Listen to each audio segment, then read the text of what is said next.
En nombre de Alá, el más compasivo, el más misericordioso, de parte de la comunidad musulmana de Colombia, les damos la bienvenida a todos ustedes. Muy buenos días. Mi nombre es Alison Gari, voy a ser su presentadora el día de hoy. Entonces, abrimos nuestro programa con las palabras de Camilo Fajardo, coordinador del Observatorio de Diversidad Religiosa y de las Culturas de América Latina de la Universidad San Buenaventura, y el señor David López Amaya, Oficina de Asuntos Religiosos del Ministerio del Interior. Les damos la bienvenida aquí al Centro de Memoria, Paz y Reconciliación. ¿Por qué escogimos este lugar? Porque es un sitio emblemático como punto de transición en los procesos que está viviendo Colombia para dar un nuevo punto de arranque en la historia de nuestro país después de más de 50 años de violencia. Nosotros los musulmanes somos agentes de paz, así como pues, nuestro logo le dice Salam, quiere decir paz. Entonces también quiere decir sumisión a Dios, pero porque tiene la misma raíz. Pero entonces damos nosotros nuestro granito de arena para abrir nuevos espacios de reconciliación, de conocimiento entre los unos y los otros, para poder comenzar un nuevo capítulo en la historia de nuestro país, que cada día vamos construyendo con el granito de arena de cada uno de nosotros. Damos comienzo, por favor, con las palabras.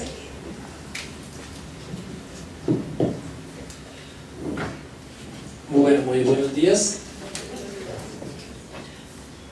Ante todo, pues no puedo más que agradecer la invitación, justamente porque son estos espacios que pues, se llevan aquí, que en otros lugares del país se siguen llevando, los que justamente van haciendo que entre todos vayamos siendo agentes de paz, ¿sí? A veces pensamos que la paz se trata de movimientos de masas y justamente de políticas de masas, cuando realmente la paz empieza por cada uno de nosotros. Por eso, pues, repito, pues es muy grato que podamos estar todos compartiendo este momento. Pues como se dijo, vengo del Observatorio de la Diversidad Religiosa y las Culturas en América Latina y el Caribe, tiene sede en la Universidad de San Buenaventura, y más que explicar todo lo que sistemáticamente hacemos en el observatorio, me he permitido traer unas palabras. Son unas palabras en las que cuando a veces trato de definir el observatorio, pues recurro un poquito a Raymond Pánica. No es mi teólogo de cabecera, pero creo que habla mucho de temas de paz e interculturalidad. Estas palabras: cuanto más nos atrevemos a caminar por nuevos senderos, más necesitamos estar enraizados en la propia tradición y abiertos a las demás, que nos advierten que no estamos solos y que nos permiten alcanzar una visión más amplia de la realidad. Ya no hace falta teorizar para reconocer que el ser humano requiere de sus hermanos para autocomprenderse, para autodeterminarse desde sus referentes colectivos, para, como dice este mismo autor, ser siendo con nosotros. Esto lo dice más adelante. Este ser siendo es el fondo de la frase y es el espíritu del observatorio. Lo digo justamente porque si hay una riqueza que tiene el observatorio es la práctica de este ser siendo con nosotros. Es lo que define y lo que de alguna manera ha hecho que el observatorio, más que sus procesos investigativos, pues pueda tener un lugar en Bogotá, en la San Buenaventura, pero tenga una razón de ser de cara a ese apellido tan grande que tenemos, un poco pretencioso, América Latina y el Caribe. Es por eso que lo de, antes que una unidad de apoyo académico en la Universidad de San Buenaventura, es un punto de encuentro de investigadores de Iberoamérica, de distintas disciplinas e instituciones de educación formal, como también de líderes y jóvenes religiosos y culturales, quienes aportan desde su experticia al trabajo de observación que hacemos sobre los fenómenos de lo religioso y lo cultural en América Latina y el Caribe. Lo que debe quedar claro de lo dicho es que cada vez que los miembros de su red se encuentran, confluyen en ellos sus costumbres, sus identidades, su manera de ser. Sin este encuentro intercultural, el trabajo académico que desarrollábamos no tendría un buen inicio ni un buen término.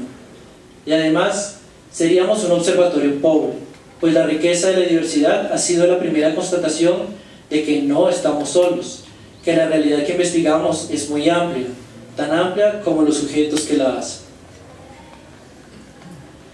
Entrando ahora un poquito a la parte académica, a partir de este suceso de encuentro y con apoyo de la Federación Internacional de Universidades Católicas, quienes desde un principio nos han estado apoyando, y no por eso limitamos nuestro trabajo justamente a instituciones católicas, gestionamos investigaciones interdisciplinarias, internacionales e interinstitucionales, publicamos sus resultados, generamos indicadores de seguimiento a las situaciones observadas y facilitamos la estructuración de cursos de formación.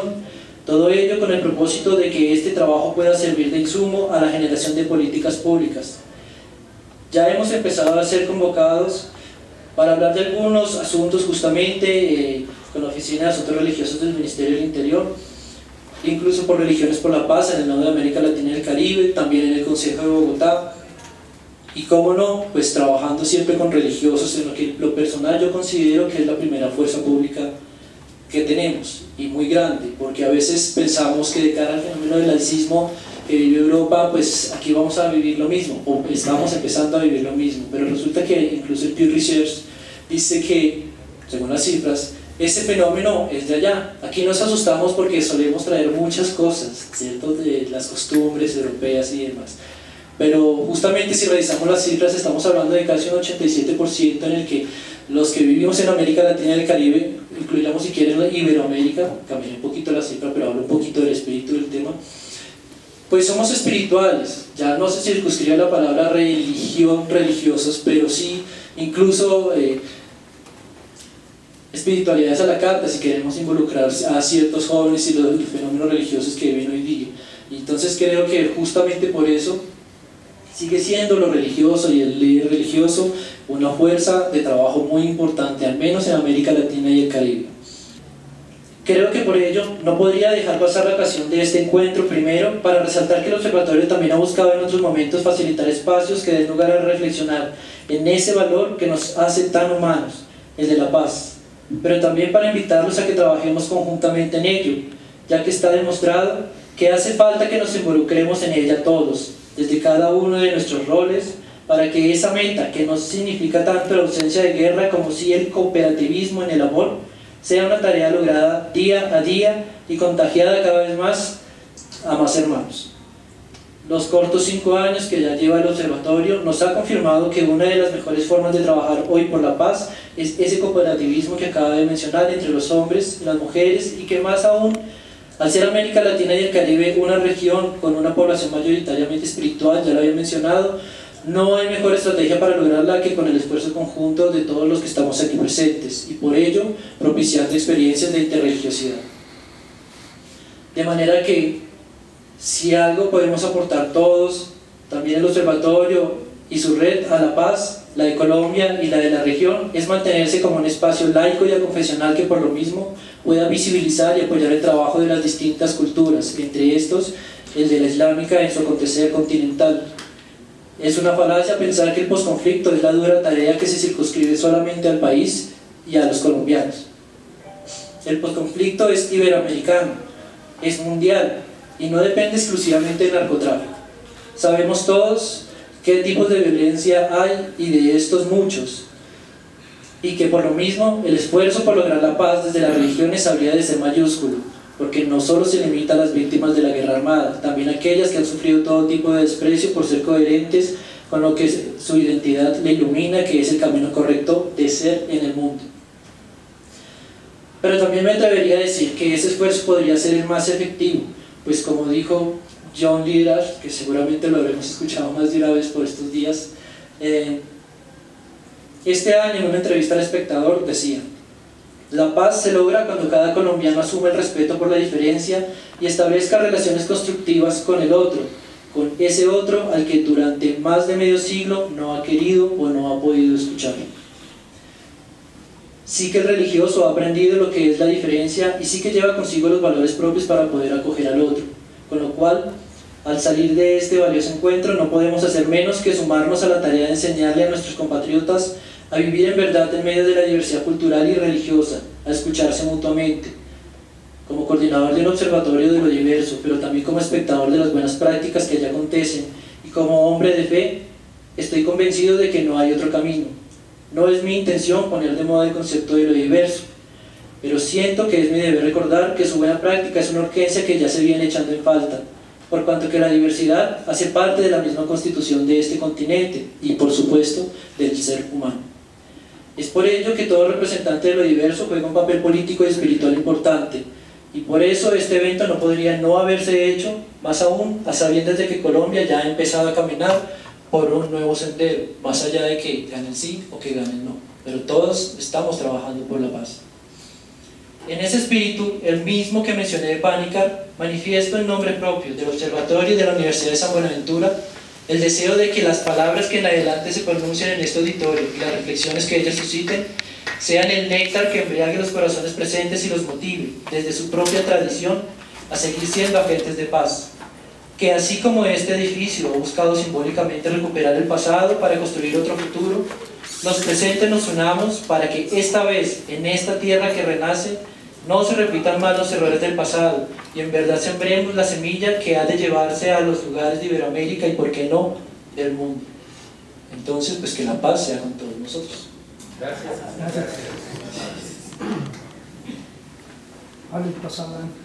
Shalom.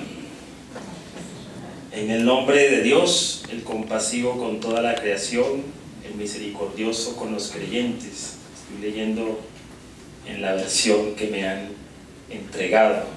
Un saludo especial al señor Jaime Fletcher, delegado de Islam in Spanish. Entiendo que es la organización que también apoya este evento.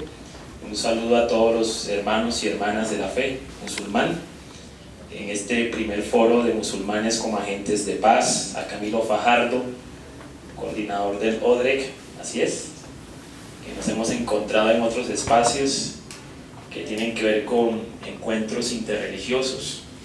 Y un saludo cordial de parte de la doctora Lorena Ríos, a quien ustedes en algún momento conocen, que es la coordinadora de asuntos religiosos del Ministerio del Interior. Saludo cordial también a Sheikh Isaac García, delegado de asuntos religiosos del Ministerio de Arabia Saudita. Y nos alegra encontrarnos en este foro para dar cuenta de lo que hace la Oficina de Asuntos Religiosos. Quien les habla es David López, yo soy asesor académico de la Oficina de Asuntos Religiosos del Ministerio del Interior y trabajo muy de la mano con la doctora Lorena Ríos. Antes de pronunciar algunas palabras, en esta mañana yo quisiera que viéramos un video que resume un poco la gestión que hacemos allí en el Ministerio del Interior. Un actor social trascendente y estratégico en la construcción de paz y sociedad. Inclusión por primera vez en la historia del componente de libertad religiosa, de cultos y conciencia en un Plan Nacional de Desarrollo.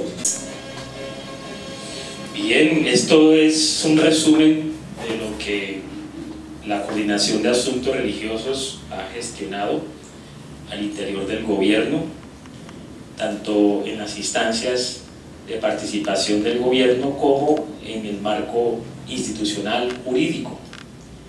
Es importante tener en cuenta que el Plan Nacional de Desarrollo, que es como la hoja de ruta que tiene el gobierno actual para desarrollar su programas de inversión, de participación y demás, en el artículo 244 allí está incluido el sector religioso, las entidades religiosas, las organizaciones religiosas están incluidas allí en ese artículo como organizaciones que pueden hacer un gran aporte a la construcción del bien común, por un lado. Por otro lado, en ese mismo artículo se establece que el gobierno nacional, a través del Ministerio del Interior, que es la oficina o la dependencia con la que trabajamos o está inscrita a los asuntos religiosos, comenzará a desarrollar política pública de libertad religiosa y de cultos en Colombia. Y esto es esto es una de las apuestas más importantes, porque es la primera vez, y me atrevo a decir con conocimiento de causa, que un país, por lo menos en el cono sur, comience a implementar este tipo de políticas.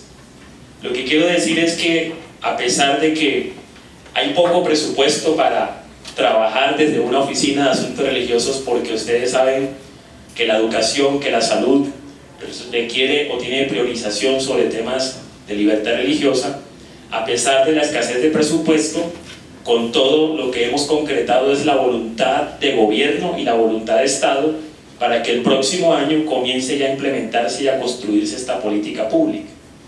Les explico un poco qué es una política pública. La política pública siempre tiene una población objetivo, una población beneficiaria de la sociedad civil y que goza de unos derechos que no les han sido garantizados. Porque una cosa es tener derecho a la libertad religiosa, pero otra cosa es que en la práctica esa libertad religiosa no se goza, no se materializa. Y por eso es que se requieren entonces diferentes programas y acciones de parte del gobierno, diferentes proyectos de parte del gobierno, para que esa población sujeta de derechos de libertad religiosa como es la nuestra, realmente tenga un goce efectivo de sus derechos, pueda ejercerlos plenamente, pueda vivirlos, manifestarlos libremente en un Estado social de derecho como es el nuestro. En un Estado social de derecho se supone que el Estado debe ser como un espejo de las diferentes expectativas, intereses y deseos y sueños de los individuos y grupos sociales que componen esa sociedad a quien la rige ese Estado de Derecho. En la medida en que nuestros anhelos, deseos, expectativas e intereses puedan ser recogidos dentro de ese Estado de Derecho, entonces el derecho es garantizado, el derecho es ejercido plenamente. Pero para eso se requiere la participación de las comunidades. En este caso se requiere la participación de las diferentes expresiones de las comunidades musulmanas. Se requiere esa participación para poder recoger, para poder interpretar esas dificultades, esas preocupaciones que tienen las comunidades musulmanas, especialmente en Colombia, en el ejercicio de ese derecho de libertad, y poder traducirlos en programas, en proyectos, en acciones de gobierno, que es lo que propiamente va a conformar la política pública a partir del año entrante. Por eso, durante este último semestre o segundo semestre de este año, hemos recorrido diferentes departamentos del territorio nacional. Hasta el momento llevamos 15 departamentos recorridos. En cada departamento estamos convocando, primeramente, a todas las entidades religiosas registradas en el Ministerio del Interior que gozan de personería jurídica. A ellos les entregamos una caracterización para que llenen, para que pongan los datos completos, para que den cuenta de los programas que están desarrollando, no solamente en términos de culto, sino programas sociales, programas en términos de defensoría de derechos de poblaciones vulnerables, porque eso es muy importante tenerlo en cuenta en esa caracterización para poder desarrollar esa política pública. En ese sentido, estamos invitando a que si ustedes tienen representantes en los diferentes departamentos de organizaciones primeramente registradas ante el Ministerio del Interior con personalidad jurídica, y de igual manera, si no están registradas, de igual manera están invitados a estos encuentros. Por ejemplo, en esta semana vamos a estar el viernes en la ciudad de Cali, y allí vamos a hacer el encuentro departamental en la ciudad de Cali. Esperamos y aspiramos a que todas las organizaciones de la diversidad religiosa de ese departamento vayan a ese encuentro y participen de esta caracterización, porque es la única manera como el Estado puede interpretar sus necesidades y traducirlos en políticas públicas. Yo agradezco esta invitación porque es un espacio que nos permite poder darles a conocer y decirles a ustedes que en el gobierno, dentro del Ministerio del Interior, existe una dependencia que se llama Asuntos Religiosos, y que es una dependencia que está siempre con las puertas abiertas para ustedes, para poder gestionar sus preocupaciones, sus dificultades llevarlas en interlocución ante el gobierno o ante las instancias respectivas del gobierno, poder decirles al gobierno, mire, estas son las preocupaciones, estas son las necesidades, y de la misma manera, de parte del gobierno, poder traducírselas a ustedes en estos espacios, en estas actividades que están haciendo. Por otro lado, entiendo de que este es un evento en el cual se busca visibilizar lo que hacen las comunidades musulmanas en el tema de paz, y esto es muy importante, porque esto es lo que nos garantiza realmente la libertad religiosa en Colombia, que en la diversidad se puedan visibilizar las diferentes expresiones, iniciativas y sobre todo a buena hora en la construcción de la paz. Sobre ese punto quiero decirles que hemos hecho un trabajo de revisar el acuerdo final entre el gobierno y las FARC y poder hacerle una lectura desde el punto de vista de la participación de las religiones en ese proceso. Y hemos sacado un folleto en el cual resume prácticamente la participación de las comunidades religiosas en 6 menciones que se hacen en el acuerdo. En un primer punto, por ejemplo, ahí se pone el número de página del acuerdo donde dice, más que donde se hace la mención. Hay que reconocer que hay una mención limitada porque mencionan iglesias, pero entendemos de que allí también entraría y debe de entrar las comunidades de otras religiones, porque estamos en un país con pluralismo religioso. Entonces sería la oportunidad para revisar este folleto, y si las comunidades aquí representadas tienen alguna iniciativa, hacerla llegar a la Oficina de Asuntos Religiosos para poder articularlas con otras iniciativas que otros sectores religiosos también tienen, y poder presentar un bloque de propuestas, digamos, ante las instancias de gobierno a nivel nacional, o hacer la mediación para que sea en el gobierno territorial. Entiendo que hay bastante presencia musulmana en La Guajira, en el departamento de La Guajira. Aquí en Bogotá también entiendo que hay bastante presencia, en el Valle, no sé si me corrigen. En otros departamentos son fuertes la presencia musulmana. La costa Caribe, Barranquilla. Entonces mire que ahí hay unas presencias que deben ser estratégicas, y que si hay algunas iniciativas allí en temas de paz, de construcción de paz, pues informar para poder hacer una articulación de manera colectiva, porque eso es muy importante hacerlo.